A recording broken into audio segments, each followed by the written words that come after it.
Merci et merci aux organisateurs pour cette invitation. Je suis désolée pour mon petit accent italien. Vous allez vous amuser et ce sera la première et dernière invitation que j'aurai reçue des entretiens annuels. Comme Susanna le disait, je suis Pierre Asmerillo et responsable d'un groupe de recherche à l'Institut de Myologie. Et si je suis ici aujourd'hui, c'est aussi pour le soutien de l'AFM Téléthon et des familles des patients. Je suis contente de pouvoir discuter, présenter des résultats vraiment préliminaires sur les biomarqueurs moléculaires de la myotrophie spinale avec un focus sur les neurofilaments. Comme on a déjà dit, et Suzy en a parlé ce matin extensivement sur la classification, la stratification classique des patients en 4 ou 5 types qui ont un degré de sévérité qui est moins sévère en allant vers le type 4. Et moi, je vais juste vous focuser sur votre attention sur la partie moléculaire. On a dit que le gène SMN2 est le modificateur principal de la pathologie. Ça veut dire que les plus nombreuses sont les copies de SMN2, moins sévère sera la pathologie. Mais ce n'est pas le seul élément qu'on connaît aujourd'hui qui peut modifier la sévérité de la SMA. Il existe un variant du SMN2 qui est rare, mais qui est là, où le remplacement d'un G avec un C produit un variant moins sévère. Du coup, on ne tient pas souvent compte de cette modification qui pourrait s'avérer sur le SMN2. Et ce qui est un peu l'intérêt du labo que je dirige, c'est la méthylation de l'ADN. Il y a une corrélation qui a été plusieurs fois démontrée de la méthylation du promoteur des SMN2 qui est corrélée à la sévérité de la pathologie. Qu'est-ce que ça veut dire? Si le promoteur est méthylé, ça veut dire le gène est moins exprimé, SMN2 ça sera moins exprimé, même si les copies sont beaucoup, la maladie ça sera sévère parce que pour l'expression manquante du transcrit. Et après, il y a aussi des autres gènes modificateurs qui ont été décrits d'une manière directement ou inversement corrélée à la sévérité de la pathologie et on est de plus en plus convaincus que tous ces éléments doivent être tenus en compte dans la nouvelle stratification des patients et pour le suivi correct de la réponse à la thérapie. Pourquoi les biomarqueurs? L'importance de ces biomarqueurs est donnée pas seulement, comme j'ai dit, pour la stratification, mais aussi pour un suivi correct des patients sous traitement pour pouvoir un jour avoir un traitement de médecine personnalisée qui doit être adressé à des patients qui n'ont pas une réponse classique ou des patients comme on a vu avec les SMA qui se transforment d'un type à un autre et qui doivent être suivis avec des techniques pas classiques. Les biomarqueurs, si on peut trancher la vie d'un patient en trois cadres. Les biomarqueurs sont importants pour le diagnostic. Ça veut dire que la détection de la mutation et des SMN1 et le nombre de copies de SMN2 n'est pas forcément suffisant à avoir une idée claire du type de SMA qu'on a devant les yeux. Et après, c'est important aussi d'avoir une identification de biomarqueurs pour stratifier les patients et pouvoir détecter et prédire la réponse au traitement. Et après, encore plus important, pour pouvoir dessiner des traitements optimaux, optimisation de la dose et de la fréquence des traitements disponibles. Il existe aujourd'hui plusieurs biomarqueurs qui ont été décrits pour la SMA, des biomarqueurs d'imagerie, d'électrophysiologie, et le professeur Attarian va parler de ça après moi, des gènes modificateurs que j'ai mentionnés tout à l'heure et de biomarqueurs moléculaires. Il y a différentes approches qui peuvent être utilisées pour découvrir et identifier des biomarqueurs moléculaires. Une des approches, c'est l'approche multiomique. Ça veut dire on va étudier globalement l'expression de facteurs métaboliques, transcriptomiques ou protéomiques, comme a été fait en 2019 par le groupe de Finkel, qui a permis l'identification de 97 protéines et 59 métabolites qui sont exprimées dans une manière très significative dans les patients SMA de type 1, D3 par rapport au contrôle sain. Et ces protéines, maintenant, on ne connaît pas le rôle de tous les métabolites et les protéines, mais on est en train de voir, ils sont en train d'étudier où elles sont exprimées, pourquoi et comment ça évolue au cours du temps. Un autre exemple, ici je ne vais pas vous montrer les exemples in vitro, mais un autre exemple de l'étude de Kessler a montré qu'il n'y a pas forcément dans les études protéomiques le raffinement technique idéal pour détecter des biomarqueurs qui peuvent suivre l'évolution des patients pendant les traitements. Et après, il y a une autre approche qui est l'approche qu'on a commencé à utiliser dans le labo, et l'approche ciblée.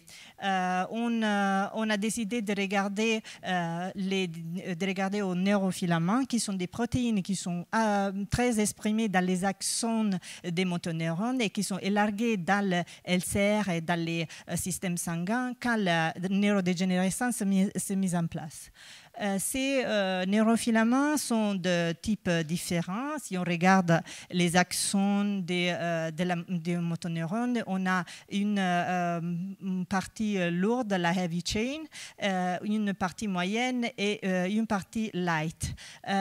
Et c'est l'avantage d'étudier les neurofilaments, c'est que c'est des protéines très stables avec une MIV suffisamment longue pour pouvoir survivre à des procès d'extraction, congélation et successivement analyse qui pourrait être un peu plus délétère pour des autres protéines à MIV plus courtes. Ici, je vous montre 3 exemples d'analyse de la protéine de neurofilament avec un focus sur la heavy chain. Dans les premières études d'Arras 2019, a été montré que le NFH diminue dans les patients après traitement d'urinosinèrsène. Et ça correspond avec une réponse des patients au traitement. Et ça, du coup, a montré pour la première fois l'utilité, la possibilité d'utiliser le neurofilament comme biomarqueur pour le traitement de l'urinosinèrsène. Il y a eu une deuxième étude avec une cohorte un peu plus large de 11 patients où le neurofilament n'a pas donné les mêmes résultats et moins significative. Il y a une tendance à la baisse, mais les résultats ne sont pas suffisamment fortes. Et aussi, il y a une dernière étude de cette année sur la partie light chain qui aussi a été étudiée de proche dans les traitements d'urinosinèrsène.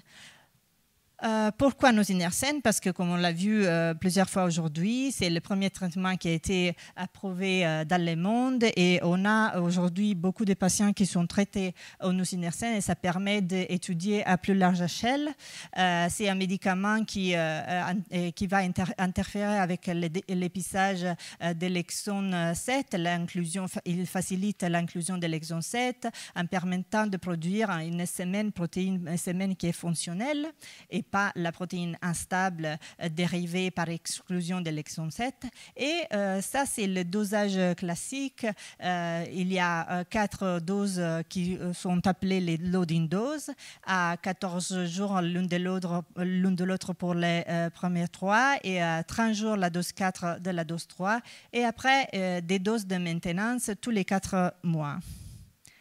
Ce schéma est très important parce qu'il va montrer comme nous, on a récolté et analysé les échantillons. On a une baseline qui a été collectée avant la dose 1 pour plasma et LCR. Et après, avant chaque dose, on a récolté les types d'échantillons dans la cohorte de patients qu'on a analysés. Jusqu'à maintenant, on a jusqu'à la dose 4.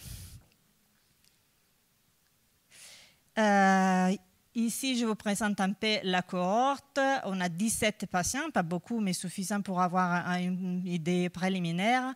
Il s'agit de patients qui ont un minimum de 18 ans, un maximum de 58. Il y a 3 patients SMA type 1 et le reste entre SMA type 2 et 3. Ici, on les a tranchés par âge. Et on a utilisé un ELISA avec une sensibilité très élevée pour pouvoir détecter le neurofilament dans un range de détection entre 28 picomolaires, picogrammes par millilitre et 15 nanogrammes. Ici, les résultats préliminaires. Alors, c'était très étonnant de voir que les premières doses donnent absolument pas de régulation de neurofilament. À partir de la 3e dose, on voit une baisse significative et qui devient de plus en plus important avec l'avancement des jours et les doses successives. On n'a pas tous les échantillons encore collectés pour tous les patients pour les dernières des doses. Et ici, c'est une autre représentation de la même cohorte de patients.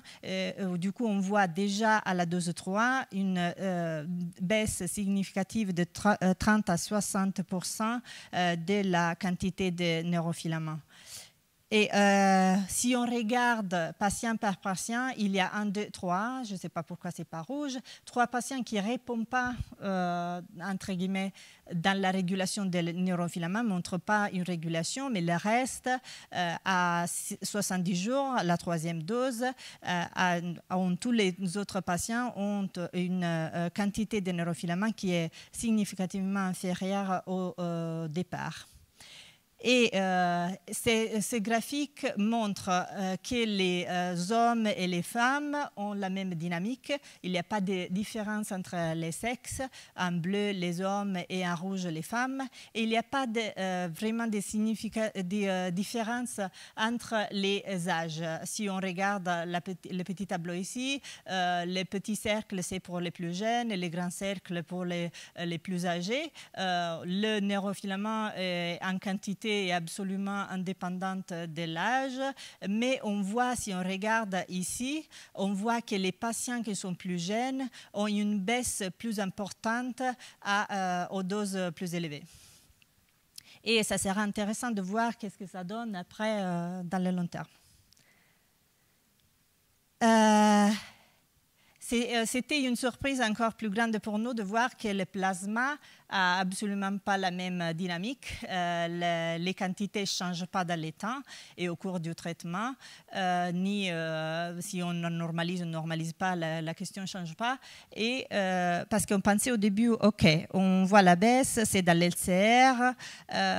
Au bout d'un moment, dans le cours du temps, ça va se homéostatiser par rapport au système sanguin. Ça n'arrive pas. Du coup, on ne pourra pas probablement utiliser ces biomarqueurs pour des autres traitements où on n'aura pas à disposition l'analyse de l'LCR, mais c'est déjà un bon résultat de l'avoir pour une sinersène.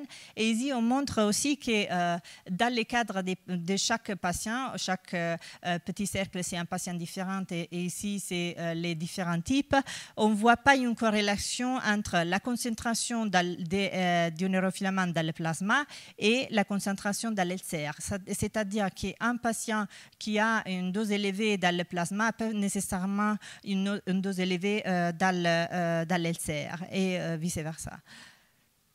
En conclusion, on peut dire que les quantités de neurofilaments dans l'LCR des patients adultes, parce que même les SMA de type 1 qu'on a, c'est toujours des adolescents adultes, sont réduites après traitement avec nusinersen, que les niveaux dans le plasma ne changent pas et qu'il n'y a pas de corrélation entre les quantités dans les deux compartiments biologiques.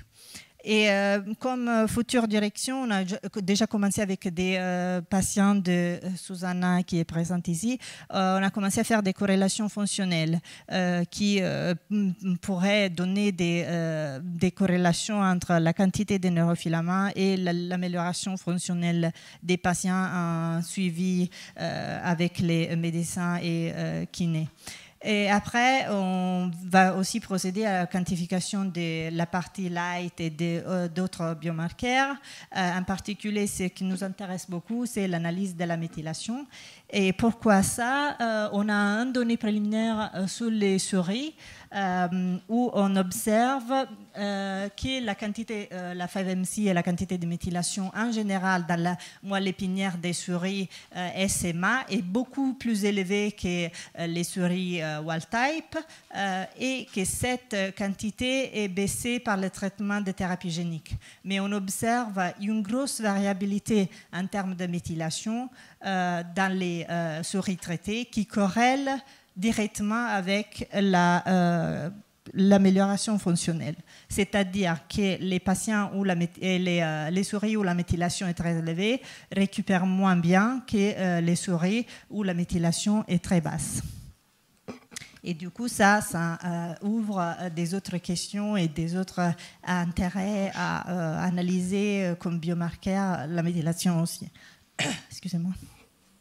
Et sur ça, je voudrais bien sûr dire merci à toutes les acteurs qui m'ont permis de mener ces études préliminaires, à mon groupe qui a été formé par Maria Grazia Biferi qui nous a laissé pour de nouvelles aventures dans le privé, de le côté obscur, tous les médecins ici à Garches et à la Pitié-Salpêtrière qui font le relais avec les patients et qui nous permet d'avoir les échantillons et de progresser dans la recherche, et la Miobank qui stocke les échantillons avec patience.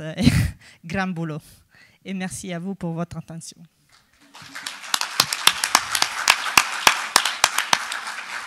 Bon, un grand merci pour cette topo, pour la clarté, pour le petit accent que je partage peut-être, et aussi pour avoir tenu un temps impeccable. Alors là, on a un régal, donc on a du temps un petit peu on a rattrapé le temps. Et il y a une chose qui me paraissait aussi dans les perspectives. On a étudié pour l'instant une population d'adultes.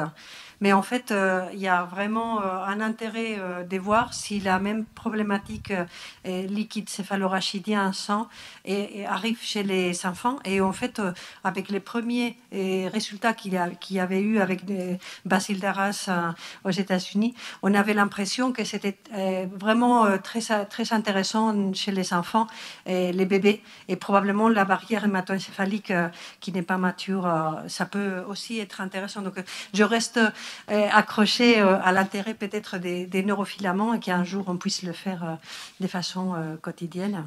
Voilà, donc on va ouvrir la table pour des questions que vous puissiez avoir. Et voilà. Oui, bonjour. Merci beaucoup pour cet exposé très clair. J'ai une question, la réponse est certainement négative. Dans les urines, on ne trouve rien. J'imagine que vous auriez... On n'a pas accès, mais il y a un des papiers que j'ai cité où ils ont observé des métabolites, surtout pas des protéines vraiment stables, mais des métabolites qui peuvent être suivis comme biomarqueurs. C'est beaucoup plus débattu. Parce que les urines ont juste une partie des fluides qui sont éliminés et qui ne contiennent pas tous, ne sont pas représentatifs de tout ce qui est éliminé dans le corps, mais ça pourrait être important d'avoir un readout pour les urines. On n'a pas accès, j'ai tenté de partout, on devrait écrire un CPP exprès, mais c'est compliqué, je ne sais pas pourquoi c'est plus compliqué que le liquide céphalorachidien. C'est plus facile de prendre des urines que du LCR. C'est pour les stockages parce que les urines sont beaucoup plus volumineuses que le reste et du coup on n'a pas la place et ils m'ont stoppé. Okay. Mais ça serait intéressant. Ouais, on prend un petit, mais c'est ça que je disais, à la fin on prend un email et on essaye à partir de ça. On verra. On dit qu'on fait un ECBU puis on vous l'envoie. Oui, c'est possible pour vous, c'est plus facile. S'il te plaît, ne dis pas ça au micro, Pascal. Oui, bon, c'est ça. C'est vrai que c'est très c'est une question que se pose toujours, hein, s'il y a quelque chose dans les urines, mais après, c'est vrai que la diète, énormément de choses qui feront que c'est peut-être plus difficile, sauf si c'est très spécifique, des métabolites qui sont vraiment... C'est ça, des métabolites. On a pensé aussi aux cellules qui sont écartées et libérées. Ça pourrait se tenter. Oui, bien sûr. Bon. D'autres questions? J'ai une question de la partie méthylation qui me paraît aussi très intéressant de ce que tu as parlé. Quelles sont les approches un peu dans la perspective qu'on peut imaginer? Parce que sûrement qu'il y a des traitements, des médicaments qui aident à changer cette méthylation. En fait, quand on entend les différents molécules qui pourraient être secondaires, deuxième ligne, etc., je pense que c'est le moment de pouvoir essayer de tester les deuxièmes lignes, parce que là, on ne pouvait pas, c'était le traitement qu'on attendait, mais maintenant qu'on a ce type de traitement, on a un mécanisme qui est soit GNSMN2, soit GNSMN1, mais après, d'autres choses qui pourraient être utiles, je pense qu'elles pourraient être intéressantes. Donc, qu'est-ce que tu en penses? L'intérêt du labo, c'est de tester des molécules. On fait un screening des molécules qui peuvent moduler la méthylation, justement, mais aussi en regardant un peu dans une vision plus précise, parce que la molécule va agir indifféremment sur toutes les parties du génome. Bien sûr. Ça peut créer des autres problèmes secondaires. Tout à fait. Mais aussi, on est intéressé, on est en train de tester des CRISPR-Cas qui vont sur des sites spécifiques pour moduler la méthylation. C'est très bien, merci. Oui. On verra bien. Encore un grand merci. Merci et à on vous. va pouvoir...